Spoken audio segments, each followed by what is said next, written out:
अस्सलाम वालेकुम दोस्तों, वकील टीवी से मैं हूं मियां दाऊद।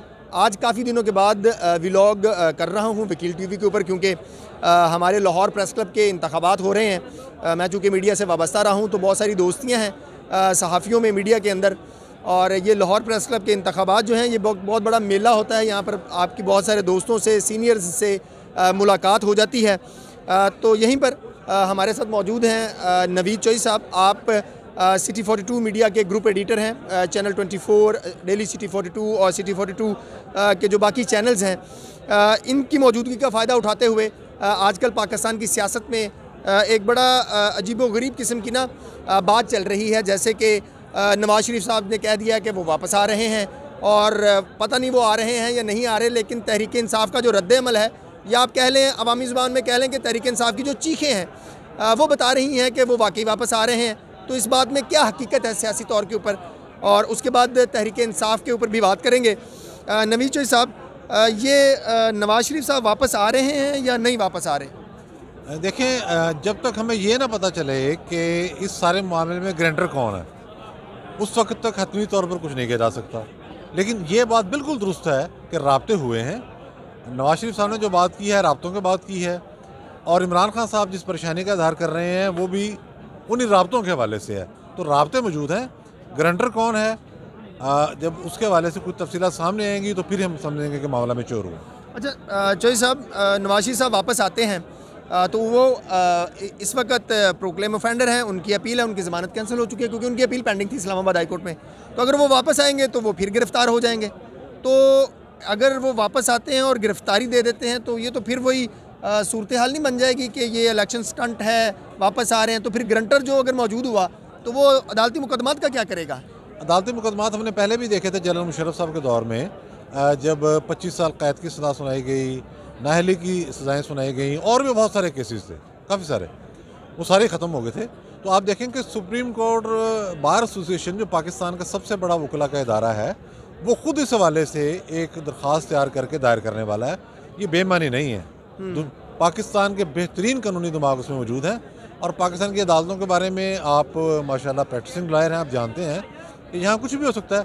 वैसे भी जो फैसला नवाज शरीफ साहब के मुतल्लिक आया वो जुरिस्प्रूडेंस की इस्तिलाह में मुकम्मल तौर पर मुतनाज़े और गैर हकीकी है, तो उड़ जाएगा, वो कोई मसला नहीं। ये बात तो दुरुस्त है कि पनामा का केस का जो फैसला है ना, उसको बतौर हवाला मुस्तकबिल में कहीं पेश नहीं किया जाए। जैसे भुट्टो साहब के कत्ल का फैसला है, आप वो नहीं पेश कर सकते, वो बड़ा ही मुतनाज़ा फैसला है। लेकिन फिर भी पब्लिक जो है वो फिर उसका तो जुडिशरी के ऊपर एक दफ़ा एतमाद तो कम होगा ना, कि अदलिया क्या हुआ फिर, जिसने कह दिया फैसला ख़त्म कर दिया, जब का किसी सियासतदान को सज़ा सुना दी, तो अदलिया कहाँ खड़ी होगी? अदलिया फिर बुरी तरह एक्सपोज होगी। अदलिया को ये सबक सीखना चाहिए कि इस्तेमाल नहीं होना चाहिए। ठीक, साकिब निसार साहब जिस तरह से इस्तेमाल हुए हैं, अब देखें, हम बतौर साफ़ी भी ये बात जानते हैं कि वो कहाँ से रिमोट कंट्रोल के ज़रिए चलते थे।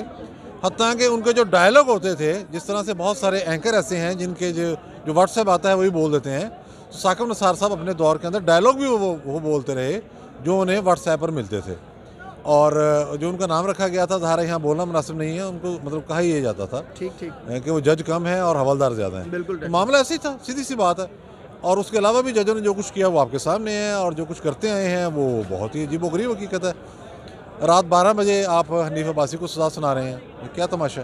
बिल्कुल ऐसी केस चल रहा है राना सनाउल्लाह पर, सबको पता है कि हिरन कैसे रखी गई, बच्चे को पता है, केस चला रहे हैं आप। अच्छा, नैब जो है वो एक तरफ ही चलती जा रही है। कभी जरदारी साहब की जब सुलह होने लगती है तो पता लगता है कि मुकदमे का रिकॉर्ड ही गायब हो गया। यानी कि सुप्रीम कोर्ट ऑफ पाकिस्तान में जाके नैब का वकील कह रहा है कि सर जी रिकॉर्ड गायब हो गया। तमाशा बनाया हुआ। हाई कोर्ट में जाकर कहते हैं मरीम नवाज़ के केस में कि जी वो तो हमारा वकील बीमार है, पहले कह रहे थे रोज़ केस चलाओ और फैसला करो। तो ये तमाशे हो रहे हैं, तो आपके सामने हैं, और जजेस को अवॉइड करना चाहिए। वो अपना काम करेंगे तो बदनामी नहीं होगी, अदरवाइज तो फिर ये चलेगा सिलसिला। अच्छा चोई साहब, आप बड़े अरसे से, बल्कि आप हैं ही जर्नलिस्ट, और एक आपका पाकिस्तान की सियासत के ऊपर, आमरीत के ऊपर, अदालती आमरीत के ऊपर एक बड़ी गहरी नज़र रही है। आप किताबों के मुसन्नफ़ भी हैं।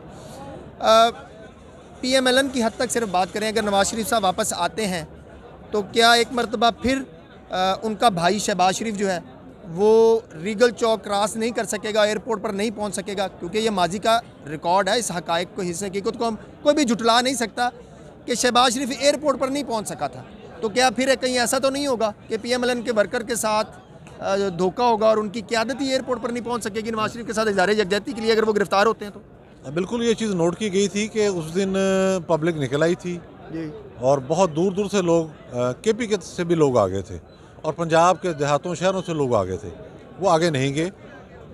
अच्छा, वो जो फ़ज़ा थी एस्टेब्लिशमेंट और उसके तमाम टूल्स, जिसमें जुडिशरी शामिल है, नैब शामिल है, ब्यूरोक्रेसी उसकी शामिल है, वो सारे मिलकर नवाज शरीफ साहब को रोक रहे थे। अब अगर वो आते हैं तो देखना यह है कि किस एग्रीमेंट के तहत आते हैं, और मुमकिन है एयरपोर्ट पर तो अभी ना जाएं, वो गिरफ्तार होकर जेल ही चले जाएं, लेकिन उससे जो नतीजा निकलेगा वो पार्टी की मजबूती की सूरत में निकलेगा, जल्द इंतखाबात की सूरत में निकलेगा और इंतखाबात में उनकी पोजीशन भी स्ट्रॉन्ग होगी। तो एयरपोर्ट जाने ना जाने से ज़्यादा बात अहम ये है कि उनका एग्रीमेंट क्या होता है। ठीक।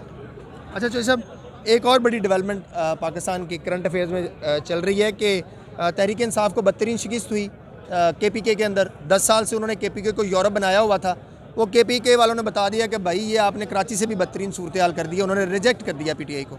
इमरान खान साहब को गुस्सा आ गया, शर्म आ गई, या जो भी कह लें आप आ गई, या आप कह लें वो होश में आ गए, तो उन्होंने क्या किया, सारी तहरीक इंसाफ तहलील कर दी, नहीं बना दी। तो ये तहरीक इंसाफ तहलील करने से मेरे बिजली का बिल कम हो जाएगा, मेरी अशिया खुर्दोनोश की महंगाई जो है वो कम हो जाएगी, कोई फ़र्क पड़ेगा तहरीक इंसाफ को? आप क्या समझते हैं? वो एक मुहावरा है, खसियानी बिली खंबा नोचे। PTI एक्चुअली अगर आप देखें तो 2018 के अंदर सबसे ज़्यादा धांधली KPK में हुई थी। मौलाना फजल रहमान को गन पॉइंट पर हराया गया, असद निज़ार वली साहब को गन पॉइंट पर हराया गया, उनकी बेटी को आलमोस्ट कहना चाहिए कि बदतमीज़ी करके पोलिंग स्टेशन से निकाला गया, वो पोलिंग एजेंट थी वहाँ। सराजुल हक साहब ने खुद फ़ोन करके साफियों को बताया कि मेरे सारे पोलिंग एजेंट बाहर निकाल के और उसके बाद ठप्पे लगाए जा रहे हैं। आफ्ताब शेरबाव साहब ने ये बताया। इसका मतलब यह है कि 2018 में KPK के अंदर अपनी परफॉर्मेंस की वजह से, बैड परफॉर्मेंस की वजह से PTI जीतने की पोजीशन में नहीं थी। अब जब इदारे पीछे हटे हैं और इलेक्शन हुआ है तो आपने देखा सफाया फिर गया। तो ये जो कुछ वो अपनी तरफ से फील्डिंग चेंज कर रहे हैं, ये खसियानी बिली खंबा नोचे का मुतरादिफ है। ये ट्रेंड नहीं रुकेगा, एस्टेब्लिशमेंट को पीछे जाना ही जाना है, धांधली रुकनी है, वरना धरने हो जाएंगे, मुल्क फसादात की तरफ चला जाएगा और PTI को अब सिमटना है। ये अब नुश्ता दीवार है। मैं आपने आखिरी फ़िक्रा बोला कि एस्टेब्लिशमेंट पीछे हट गई है।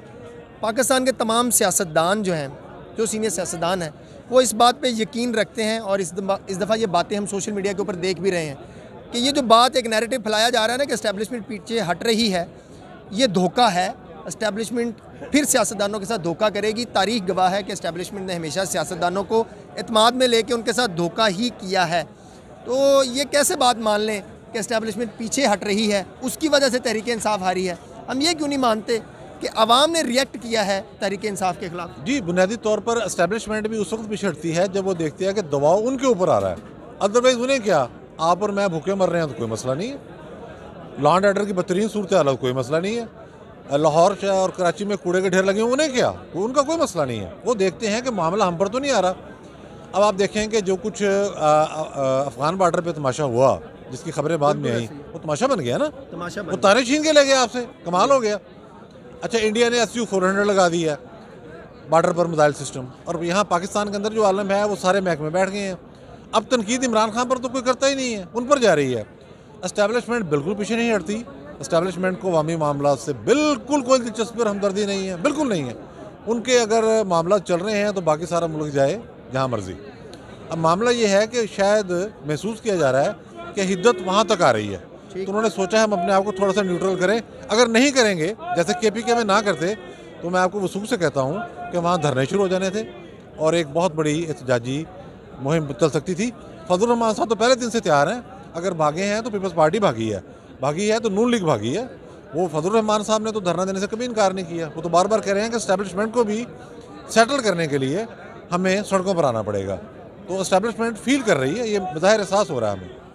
नबी चौधरी साहब ने बिल्कुल दुरुस्त निशानदेही की कि एस्टेब्लिशमेंट ये फील कर रही है कि जो अवामी दबाव है, अवामी तनकीद है, वो अब तहरीक इंसाफ से हट कर बराह रास्त एस्टेब्लिशमेंट के ऊपर जो है वो हो रही है। और ये बात दुरुस्त भी है। आप किसी भी गली मोहल्ले में चले जाएं, लोग इमरान खान को तनकीद का निशाना नहीं बनाते, लोग इमरान खान को गाली नहीं निकालते बल्कि उनको गालियाँ निकालते हैं, उनको बद्दुआएं देते हैं जो इस तहरीक इंसाफ को इक़्तिदार में लाने वाले बने। वो तहरीक इंसाफ जो कहीं भी जीत नहीं रही थी, लेकिन गली गली से, जैसे वो पंजाबी का मुहावरा ना, कूड़ा करकट इकट्ठा करके एक हुकूमत बना दी और उसका नतीजा ये निकला कि आज लोग खुदकुशियाँ कर रहे हैं, बेरोज़गारी इंतहा तक पहुँच चुकी है, महंगाई इंतहा तक पहुँच चुकी है, सफ़ेद पोश तकबा जो है वो पिस रहा है। और ये सारी तनकीद इमरान खान पर नहीं बल्कि एस्टैब्लिशमेंट के ऊपर हो रही है। और शायद जैसे नबी चौधरी साहब ने फरमाया कि ये अवामी दबाव की वजह से एस्टैब्लिशमेंट पीछे हटी है और अवाम ने रिएक्ट किया है, जिसकी वजह से KPK के अंदर तहरीक इंसाफ जो है उसको शिकस्त का सामना करना पड़ा है। और जैसे नबी चौधरी साहब ने फरमाया